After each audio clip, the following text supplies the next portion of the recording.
여러분 반갑습니다. 동탄 예수교회 이용진 목사입니다. 여러분과 함께 하나님 말씀을 나누려고 유튜브를 이렇게 시작하게 되었습니다.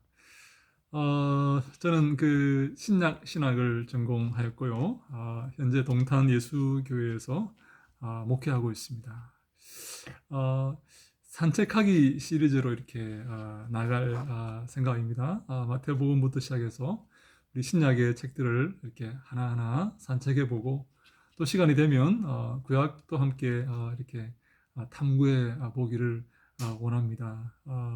여러분과 함께 하나님 말씀을 붙들고 마태와 함께 산책하고 또 마태를 통해서 그 성경을 기록하신 성령님과 산책하고 또 그 갈릴리의 그 바닷가와 그 또 그 외로운 그 오솔길을 거니셨던 그 예수님과 또 산책해 보고 또 사도로 부름 받아서 복음을 들고 온 세계로 나가기를 원했던 바울과도 한번 대화를 나누면서 산책해 보는 시간을 가지면 좋겠습니다. 오늘은 특별히 그 마태복음 1장부터 이렇게 시작할 텐데요. 마태복음 1장 1절에 특별히 이렇게 말씀하고 있습니다. 아브라함과 다윗의 자손 예수 그리스도의 계보라. 이 족보 이야기가 등장하는 것이죠. 여러분 혹시 그 성경을 이렇게 보실 때 족보 이야기 때문에 특별히 신약을 읽으면서 족보 이야기 때문에 좀 어려웠던 이렇게 경험이 없습니까? 당황스러웠던 그런 경험이 없으셨습니까? 네, 우리 처음에 이렇게 마태복음을 열면 이렇게 족보 이야기가 등장하는데요. 저는 마태복음이 신약의 첫 번째 책이 될 수밖에 없는 이유가 있다고 생각을 합니다. 마태복음은요, 구약과 신약을 이어주는 그런 책이다 이렇게 말씀을 드릴 수가 있습니다. 특별히 마태복음은 이 누가복음과는 조금 다르게 유대인들의 관점에서 이 예수님을 이렇게 조망하고 이렇게 서술하고 있다 이렇게 말씀을 드릴 수가 있어요. 한 가지만 이렇게 예를 들면요, 마태복음에는 큰 설교가 5개가 나옵니다. 마태복음 10장에 우리 제자도의 설교가 나오죠. 13장에 천국 비유의 설교가 나오죠. 18장에 교회에 관련된 그런 설교가 나오고, 그리고 25장에 24장 5장에 종말에 관한 설교가 나오고, 또 가장 중요한 설교라고 할 수 있는 5장에 그리고 7장까지 산상 설교가 이렇게 나오지 않습니까?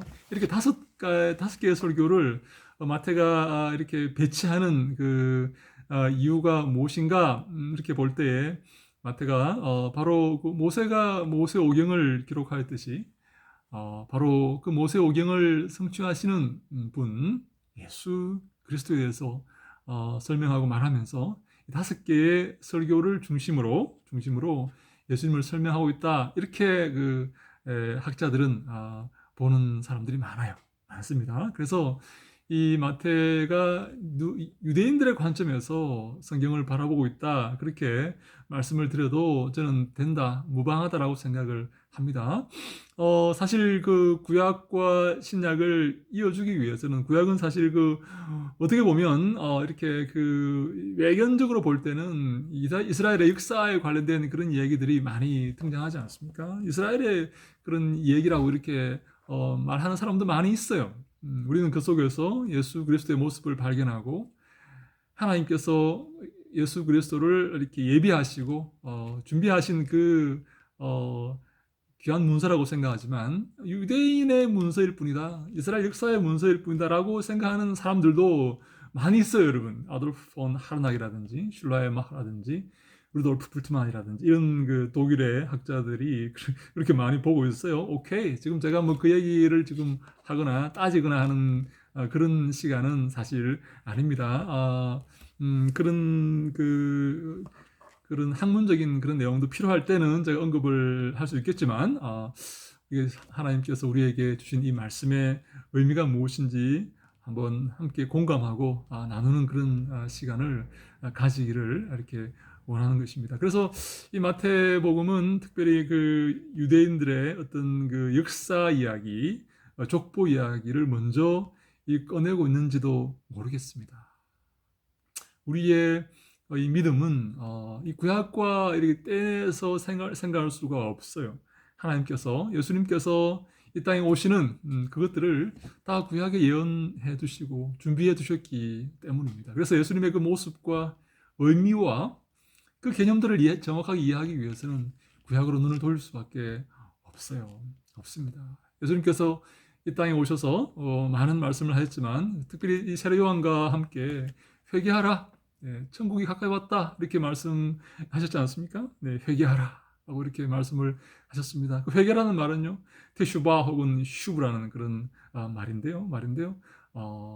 돌이키다라는 그런 말이지 않습니까? 돌이킨다는 말인데, 완전히 그 유턴을 하는 그런 개념의 말씀입니다. 너가 가는 그 길에서 완전히 돌이켜서 다시 돌아오라는 그런 의미의 말씀입니다. 여러분이 그 회개라는 말이 얼마나 그 현대인의 마음을 아프게 하고 갈기갈기 찔러 놓는지 모릅니다. 엄청난 말씀인 거죠. 내가 가는 그 길을 완전히 부정하시고 완전히 잘못됐다고 말씀하시고 다시 하나님께로 유턴해서 돌아오라 하는 그런 의미의 말씀입니다. 그 의미를 우리가 이해하기 위해서는 이 그 신약 성경의 헬라어로 기록된 메타노이아라는 이 회개라는 메타노이아라는 말 가지고는 사실 부족해요. 부족합니다. 메타노이아는 그 유턴해서 돌아온다는 그런 개념보다는 생각을 바꾸는 그런 이렇게 개념이죠. 그죠? 그래서 우리가 구약을 외면하고 그 구약에서 말하는 그 테슈바 혹은 슈브라는 그 완전히 지금의 삶을 부정하고 다시 하나님께로 돌아오는 내 죄를 인정하고 통해 자복하고 하나님께로 돌아오는 그 개념을 설명하기에 메타노이아가 좀 부족하다는 거예요. 그래서 우리가 구약으로 갈 수밖에, 구약을 우리가 돌아보고 그 의미를 이렇게 찾아낼 수밖에 없다 하는 것이죠. 네, 그래서 우리의 구약이 필요한데요. 마태복음은 특별히 구약의 족보를 통해서 마태복음을 시작하면서 우리에게 메시지를 던져주고 있습니다. 여러분 족보를 읽으실 때 어떤 생각을 하십니까? 왜 이런 나랑 아무 상관없이 없어 보이는 족보를 이렇게 기록해 놓았을까? 이렇게 귀중한 지면에 왜 이런 족보를 이렇게 써놓아서 나를 이렇게 힘들게 하고 지치게 하고 이렇게 지루하게 하는가? 혹시 그런 생각을 해보시지 않았습니까? 네, 족보에서 우리는 하나님의 계획하심을 발견하게 됩니다. 하나님은요, 천지를 창조하시고 사람들을 다스리시고 역사를 이끌어 오시면서 즉흥적으로 순간순간 그때그때 일을 하시는 그런 분이 아니라 모든 것을 다 계획해 놓으시고 섭리해 놓으시면서 역사를 운행해 가시는 분이다는 그런 것을 우리가 기억해야 됩니다. 사랑하는 여러분, 이 모든 것이 하나님의 섭리와 계획 가운데 있다는 사실을 믿으십니까? 하나님은 당신의 백성을 다스리시고 온 세계를 이렇게 통치하시고 통제하시면서 계획 가운데 하신다는 사실을 여러분 기억하시기 바랍니다. 지금 코로나로 온 세상이 이렇게 힘들어하고 있고 정말 코로나 이전과 코로나 이후로 완전히 다른 그런 삶이 이렇게 진행되고 있다는 것을 우리가 기억하면서 어떤 삶을 살아야 할 것인가? 앞으로 코로나 이후의 삶을 우리에게 어떻게 이루어져야 하는가를 우리가 고민하면서 이렇게 이 시간을 보내고 있지 않습니까? 네, 여러분 기억하십시오. 하나님께서 이 모든 것을 계획하고 계십니다. 이 모든 것이 하나님의 계획 가운데 이루어지고 있다는 사실을 우리가 잊지 말아야 합니다. 앞으로도 하나님은 지금까지 우리의 삶을 계획하시고 인도에 오셨지만 앞으로도 인도에 가실 것입니다. 우리의 삶을 지키시고 보호하실 것입니다. 이것을 우리는 이 족보 이야기를 통해서 알 수가 있는 것입니다. 사랑하는 여러분, 하나님의 이 도움의 손길과 이 보호하심의 손길, 그리고 우리를 이끄시고 인도하시는 손길을 여러분 기억하시고 낙심하지 마시기 바랍니다. 이 어려움 가운데서도 우리 믿음을 가지고 하나님의 도움의 손길을 기대하면서 그 하나님의 품 안에서 기뻐하며 감사하며 살 수 있어야 되는 것입니다. 이 족보 이야기를 통해서 하나님의 계획을 우리가 생각하고 하나님의 섭리를 기억하고 하나님의 인도하심을 볼 수 있어야 됩니다. 누가복음 12장 32절에 저건 무리여 무서워하지 말라. 너희 아버지께서 그 나라를 너희에게 주시기를 기뻐하시느니라 라고 말씀하고 있습니다. 사랑하는 여러분, 어려움 가운데서 특별히 요즘 교회가 많이 어렵지 않습니까? 네, 지금 교회가 많은 그 손가락질의 대상이 되고 많은 공경 가운데 있음을 우리가 보고 있습니다.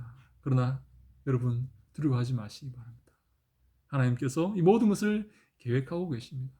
이 모든 것이 하나님의 통치 안에, 통제 아래에 있다는 사실을 기억하시기 바랍니다.